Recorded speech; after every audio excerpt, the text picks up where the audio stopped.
Tennis is a sport which requires a lot of compound movements along with the heavy use of the legs and arms. At this point, we can see tennis pro Roger Federer, seen on the bottom left of the court, hit many different shots such as the forehand, the backhand, as well as the overhead and the volley. The volley is the main skill we will be focusing on in this project. The volley is a shot taken by Federer once he has approached the net and hits the ball with his racket without it hitting the ground.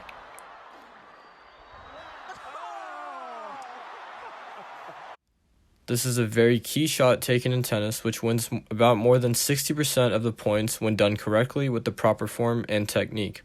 We will analyze this skill by the prep phase, execution phase, and the follow-through.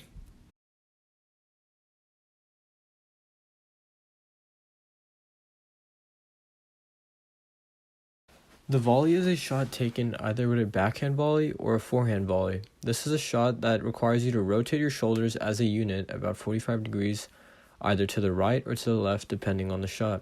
While also doing this, the arm which holds the racket must go in front of your body and into the ball, as your arm which is not being used will either go across the body as a shot is taken or behind your back if it is a backhand volley. Your legs are vital to the shot as it provide most of the force within the shot. Either your left leg or right leg will take a step in front of you, and when in doing so, you must make sure that you are bending your knees and you lean forward into the shot. During the prep phase of this shot, you need to make sure that your knees are bent at about 120 degrees and will change depending on the severity of the shot you are trying to hit. The bones used to bend or flex the knee will be the patella, the femur, and the tibia. The muscles used to bend the knee will be the bicep femoris, the semimembranous brevis, the semitendinosaurus, the gracilis, the sartorius. The gracilis and the sartorius provide some flexion of the knee. When you're flexing the knee, you must also be on the tip of your toes or phalanges, or more specifically the distal phalanx, middle phalanx, and proximal phalanx. The muscles used to plantar phalanx of the foot will be the gastrocnemius and the soleus. The calcaneus bone is also crucial to this plantar flexion. The upper extremity, including the arm, should be a slight bend forward immediately, and this should be accompanied by the right and left humerus ulna radius scapulum. The distal and middle phalanx will grip the racket with the right hand. The muscles that will help this motion will be the pectoralis major, the front deltoid, the infraspinatus, the subscapularis, the latissimus dorsi, and the supraspinatus. The biceps brachii will be flexed so that the elbow will be bent and the triceps brachii will be relaxed or extending. Other muscles that will aid in this will be the brachialis, the flexor carpi ulnaris, and the flexor carpi radialis. The execution phase will include the backswing and the swing. During the backswing, the gastrocnemius, soleus, quadriceps, gluteals, and hip rotators all contract eccentrically to load the lower legs with power for the swing in contact with the ball, which also comes from the hip rotation. The quadriceps will be used to extend the leg, so the rectus femoris, vastus lateralis, and the vastus medialis muscles aid in extending the leg. The gluteus maximus will also flex and extend as this entire motion is going on. The bones used will be the calcaneus, metatarsals, phalanges, fibia, tibia, patella, femur, and pelvis. The concentric contractions of the trunk rotation involve the ipsilateral internal oblique and contralateral external oblique, the abdominals, and the erector spinae. The bones used in this are the vertebrae, which rotates the upper body as a unit laterally to the right.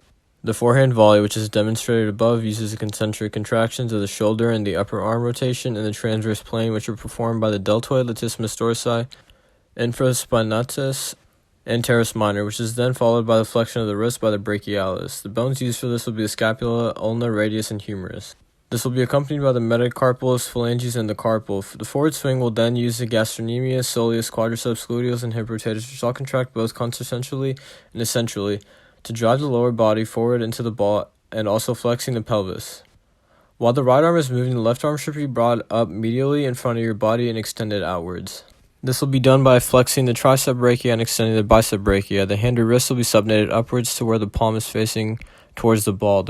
The wrist can either be abducted or adducted depending on where the ball is located. The trunk will rotate laterally still while moving towards the medial plane as soon as contact is made with the ball. The latissimus dorsi, anterior deltoid, subscapularis, biceps brachii, and pectoralis major all contract concentrically while driving into the ball to finally make contact with the ball.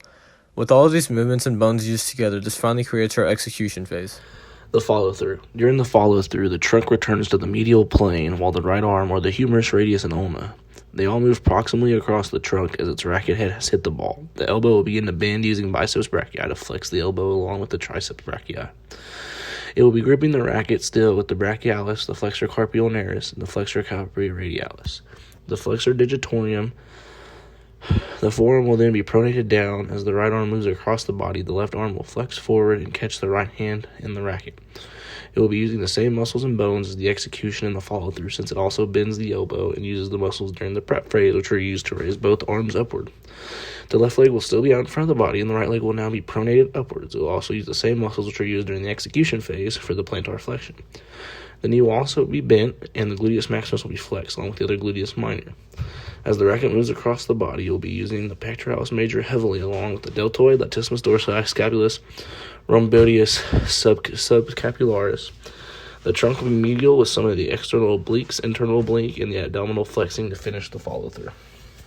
When all these movements and phases are combined with the body, the muscles, and the bones, we finally get the full volley, which can be seen in the last video.